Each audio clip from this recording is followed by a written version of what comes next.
রান্না হচ্ছে তো, তুমি খাবে? তাই মাংস খাবে? সন্ধ্যা হয়ে গেছে তো উনানের কাছে এসে দেখলাম রাত্রে রান্নার কাঠ নেই, তো এইগুলো ফাটতে হবে কুড়াল দিয়ে, তাই বার করলাম। পরে আর এগুলো ফাড়বো, আর তার সঙ্গে আরো বাইরে কাঠ আছে সেগুলোও ফাড়বো। নমস্কার বন্ধুরা, সঙ্গীতার সংসারে আরো একটি নতুন পর্বে কাছে দূরে সকল দর্শক বন্ধুদের স্বাগত জানাই। তো রাত্রিবেলা রান্না করব, তার জন্য ঘরে কাঠ নেই দেখলাম, তো এই কাঠ চালা করতে এসছি। আর কাঠ চালা করে রাত্রে কি রান্না বান্না হচ্ছে বা তারপরে কি করছি সম্পূর্ণটাই দেখাবো। তো বন্ধুরা সম্পূর্ণ পর্বটা দেখতে থাকুন, আর যারা নতুন দেখছেন তারা আমার চ্যানেলটিকে সাবস্ক্রাইব করে এবং পাশে থাকবেন, বন্ধু হবেন, আমার এগিয়ে যাওয়ার অনুপ্রেরণা দেবেন। তো আর এই যে বাঁশটা আগে নেব, এই বাঁশটা এই গিট ফাটালেই এর চারা হয়ে যাবে, কারণ এই গিটটাই শক্ত বাঁশে। তা আগে এইটা ফাটিয়ে নেব, তারপর ওইগুলো চালা করবো।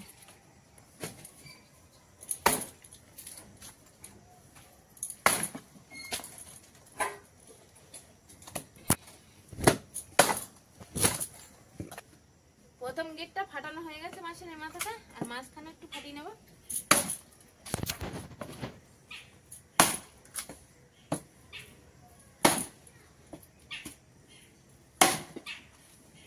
এই যে একটু বার হয়ে গেছে,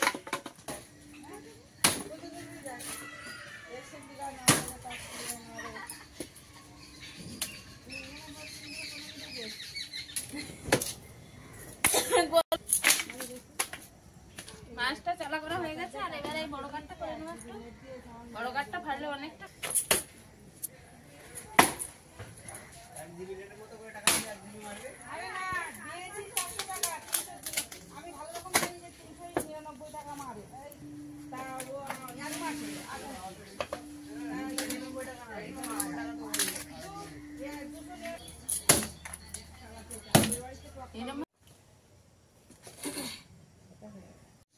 কাঠগুলো সব ফেলে নিয়েছি, নিয়ে আর এই বস্তায় ভরবো, বস্তায় ভরে আর বস্তা ধরে রান্নাঘরে নিয়ে যাব। কাঠটা ভরে রাত্রে কি রান্না বান্না হবে বুঝতে পারছি না, এখন মনে হয় বাজারে যেতে হবে একটু। সন্ধ্যা তো হয়ে এসছে আর কাঠ ছাড়া তো হয়ে গেল, তো এবার দেখি একটু জাল পাততে যাবো, খালে কিছু পাই কিনা। পরে যা পরে জালে সেটা পুরো একসাথে হয়ে যায় রান্না বান্না, সেটা কিনতে আর প্রয়োজন পড়ে না। কাঠগুলো ভরা হয়ে যায়, এবার জাল নিয়ে বেরোবো। কুচো পড়েছে কিছুটা, কিছুটা তুলে নিয়েছি, আর এগুলো তোলা যাচ্ছে না, ওই জন্য এগুলো ঝাড় দিয়ে একধারে করে দিচ্ছি, ওদের সামনে দেখতে খারাপ লাগবে ওই জন্য।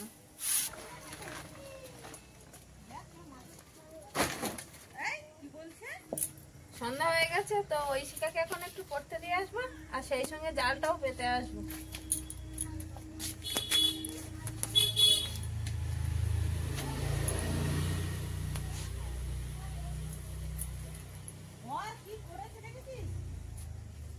আর সঙ্গে শিকার বাবাও আছে, একার দ্বারা তো পাতা সম্ভব না, সন্ধ্যা হয়ে গেছে অনেকটা, একা একা পাতা যায়, অসুবিধা কিছু হয় না। তো আজকে কাঠ চালা করতে করতে সন্ধ্যা হয়ে গেছে। ঐশিকা কোথায় তুমি? চলো ঐশিকা, কোথায় চলো। এই যে সন্ধ্যা পড়েছে, আর কাঠ চালা করার সময় বলছিলাম বাজারে যেতে হবে, তো ব্যাগ নিয়ে এবার বেরোবো। আর ঐশিকার বাবা আর আমি যাবো দুজন মিলেই। তো আর ঐশিকা পড়তে যাওয়ার আগে বললো যে মা একটু মাংস খাবো, আর ঠান্ডা পড়েছে, মাও বললো হ্যাঁ রাত্রে একটু মাংস আনো, তো বাজারে গিয়ে একটু মাংস নেবো। আর অলিভিয়া ওদিকে খেলা করছে, ও ঠাকুরমা বসে আছে দোলনায়, তো ওরা বাড়িতে থাকবে আর অলিভিয়া ঠাকুরমার কাছেই থাকবে, ততক্ষণে আমি ঘুরে আসবো। অলিভিয়া এখন খেলা করছে, তাই না? খাও খাও খাও, বাবা আসছে দেখো,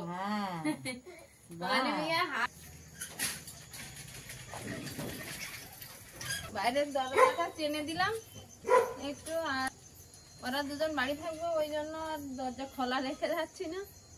শীতের মরশুম এখন চলছে, আর প্রথম ঠান্ডা তো হালকা হালকা ঠান্ডা আছে, তো চাদরটা গায়ে দিয়ে নিয়েছি। আর এবার যাবো বাজার। আমরা সন্ধ্যাবেলা বাজারের ভিতরে প্রবেশ করলাম। এখানে আইসক্রিমের একটা স্টল আছে, এখানে চপের দোকান, আর এইখানে আছে সেই জিভে জল আসা খাবার জিলাপি।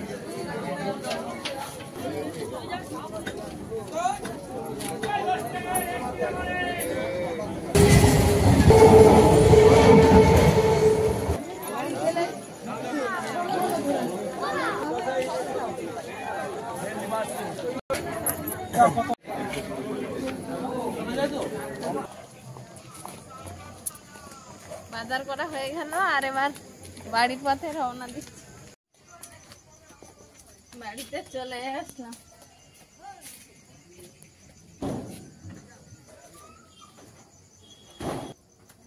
এসো এসো দাদা এসো। ও বাবা, কে দেখো, কে গো?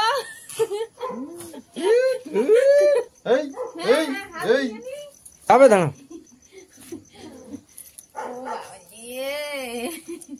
দৌড়ে চলে এসছে, অনেকক্ষণ বাড়িতে ছিলাম না। ওই মাংস কে খাবে? তুমি খাবে?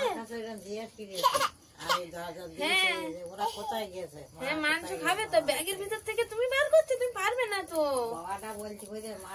ব্যাগ সার্চ করছে কে? কি বার করছো? ব্যাগের ভিতর মাংস আছে। হ্যাঁ হ্যাঁ, এই আলু রান্না হচ্ছে তো।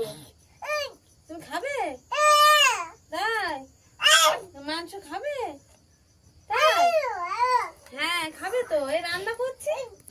হ্যাঁ হ্যাঁ দেবো তো, দেবো তো, অবশ্যই দেবো। রান্না করি ওই আলু পেঁয়াজ, এই রসুন ছালাই।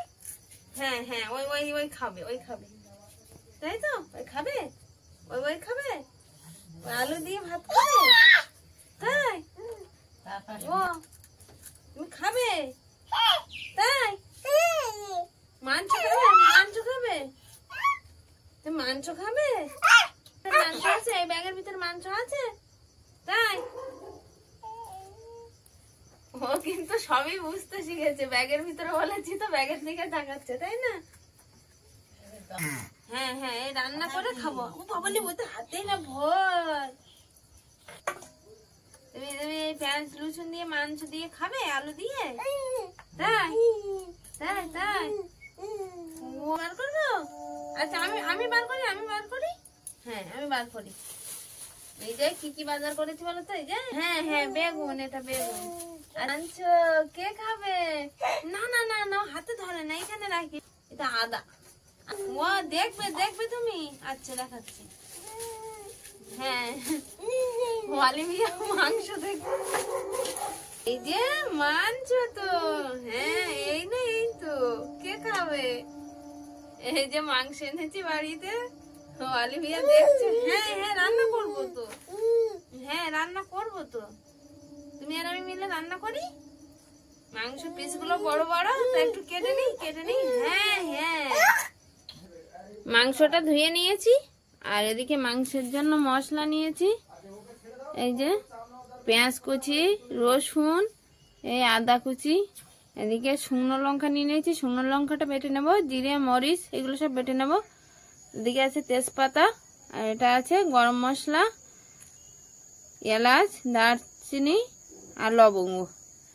তো এই আগে মশলাগুলো বেটে নেব, আদা রসুন এগুলো, তারপরে মাংস মশলাগুলো মাখাবো।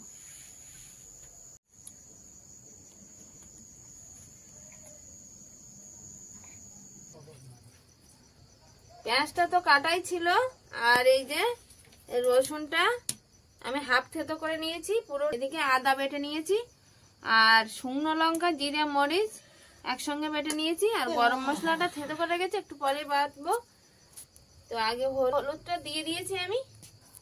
এখন দিয়ে দেবো একটু পেঁয়াজ কুচি। পেঁয়াজ কুচি পুরোটা দেবো না, কিছুটা রাখবো তেলে দেওয়ার জন্য। রসুনও কিছুটা দেবো, আর কিছুটা রেখে দেবো তেলে দেওয়ার জন্য। আদা বাটা দিয়ে দিচ্ছি, আর জিরে মরিচ শুকনো লঙ্কা যেটা বেটেছিলাম সেটাও দিয়ে দিচ্ছি, তেজপাতা দিয়ে দিচ্ছি, দিয়ে দিচ্ছি সর্ষের তেল। মাংসটা মাখানো হয়ে গেছে, এবার কড়াইতে তেল দেব।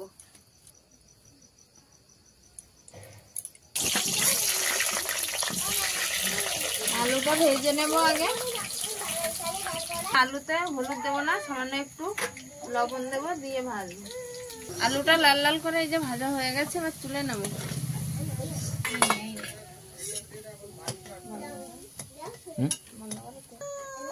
আলু ভাজা তেলে পেঁয়াজ কুচি দিয়ে দিচ্ছি, আর একটু রসুন রেখেছিলাম, রসুনটাও দিয়ে দিচ্ছি। পেঁয়াজ রসুনটা আমি হালকা ভেজে নিয়েছি, আর দিয়ে দেবো মাংস। মাংসটা কড়াইতে দিয়ে দিয়েছি, এবার ভালোভাবে কষিয়ে নেব। মাংসের কষানোটা ভালোভাবে হলেই তরকারি ভালো লাগে, তো কষানোটা একটু ভালোভাবে কষিয়ে নেব।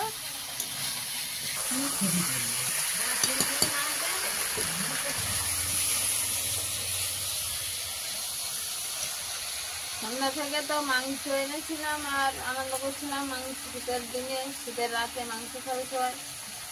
তো তার মাঝখানে একটা খারাপ খবর এসছে। আমার বড় জায়ের ছেলে বা আমার বড়দা, যাকে দেখিয়েছি আগে পর্বে আসলাম, আর দাদাও আমার সঙ্গে আসলো। দাদা কথা বলে চলে গেল, আর দাদার যে ছেলে এই এসছে, ওর কাছ থেকে ফোনটা কেড়ে নিয়েছে। ও পড়ে বাড়ি আসছিল, তো বাড়ি থেকে আমরা ফোন করছিলাম যে কত দূরে আছে জানার জন্য, আর ওর ফোনটা ব্যাগ থেকে বার করতে ওর ফোনটা কেড়ে নিয়েছে। তো ওর মুখ থেকে শুনবো সবটা যে কিভাবে কেড়ে নিল। এখন তুমি বলো যে তোমার ফোনটা কিভাবে চুরি গেল? আমি যখন পড়তে যাচ্ছি তখন সাইকেলে করে আপাতত যাচ্ছি, পিছনের ব্যাগে ফোনটা ছিল চেনে। তো আমার একটা বন্ধু ফোন করলো, কত দূর কি পড়তে যাচ্ছি সেই বিষয়ে, কে ফোন করেছিল সেটাও জানি না। তো ফোনটা যে ঘুরিয়ে সাইকেল থেকে মানে থেমে ব্যাগটা এরকম সামনে রেখে যেই ফোনটা বের করলাম, দেখার আগেই একটা স্কুটি এসে আমার ডান হাত দিকে টেনে দিয়ে চলে গেল। আসলে তাড়াতাড়ি চলে গেল যে আমি মানে নাম্বার প্লেট তো দূরে কথা ঠিক করে দেখতেই পেলাম না যে কী। তারপরে একটা ফোন দিয়ে বাবাকে ফোন করলাম, সেই মুহূর্তে বাবা ফোন ধরেনি। তারপরে যে স্যারের কাছে টিউশনি পড়ি তার কাছে গেলাম, এই পুলিশ কেস করে ওখানে গেলাম। সে বললো যে ইএমআই নাম্বার লাগবে। তারপরে কাকার কাছে ফোন করলাম, কাকাই আসতে বললো, এই এবারে এলাম। আচ্ছা ঠিক আছে, অত ভেঙে পড়ো না। তো ভেঙে পড়ার বিষয় নেই, এখন চুরি গেছে, তোমার কোনো ক্ষতি হয়নি, তোমার কোনো ক্ষতি হয়নি, এটা আমাদের কাছে অনেক। এখন তো চোর দস্যুতে ভরে গেছে রাস্তায়। একটা ছেলে পড়তে গিয়েছে, সে রাস্তায় বন্ধুদের কাছে ফোন করতে পারে, বাড়ি ফোন করতে পারে, তার হাত থেকে ফোনটা চুরি যাওয়াটাই বাড়ি ফোন করা না তো, এটা খুব দুঃখজনক ব্যাপার। এবং ও যেহেতু সায়েন্স নিয়ে পড়ে, সেহেতু ফোনটা ওর কাছে খুবই দরকারি। ও ফোনে অনেক কিছুই ওর করতে হয় পড়াশোনার ক্ষেত্রে, তার জন্যই ফোনটা 1 মাসও হয়নি কিনে দেওয়া হয়েছে 20,000 টাকা দিয়ে। যে পড়াশোনা করবে, একটা দামি ফোন না হলে হয় না। আর সেই ফোনটা এভাবে চুরি যাবে কেউ ভাবতে পারিনি, আর আমরাও ভাবতেও পারছি না। আর ও তো এসে ওর মনটা পুরো ভেঙে গেছে যে কিছু কি করবো। তো ওর কোনো ক্ষতি হয়নি, এটাই আমাদের কাছে অনেক। ওদিকে আমাদের ছেলের সঙ্গে কথা বলতে বলতে মাংসটা কষানো হয়ে গেছে, আর দেখাতে পারিনি অতটাও। হঠাৎ করে খবরটা শুনে মনও খারাপ লাগছে, জল দিয়ে দিচ্ছি।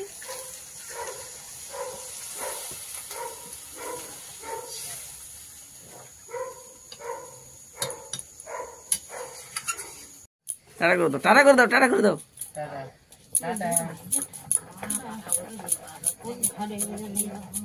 মাংসের তরকারি হতে আর কিছুটা বাকি আছে।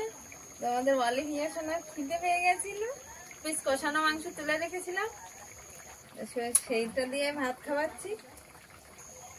ভালো লেগেছে, এসব একটু খাবে।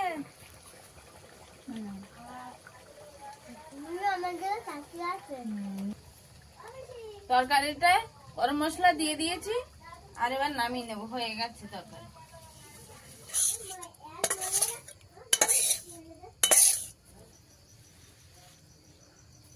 একটা খারাপ খবরের মধ্যে দিয়ে রান্নাটা শেষ করলাম। আর এবার সবাইকে খেতে দেবো। ওই একটু আলু দিয়ে ঝোল ঝোল দিয়ে না, আচ্ছা।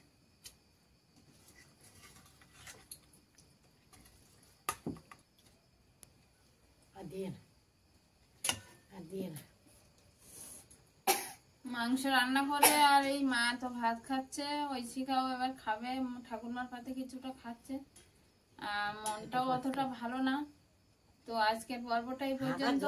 ভিডিওটা কেমন হয়েছে জানাবেন, লাইক কমেন্ট শেয়ার করে আমার পাশে থাকবেন, বন্ধু হবেন। দেখা হচ্ছে আগামী পর্বে। ততক্ষণে আপনারা ভালো থাকবেন, সুস্থ থাকবেন। নমস্কার।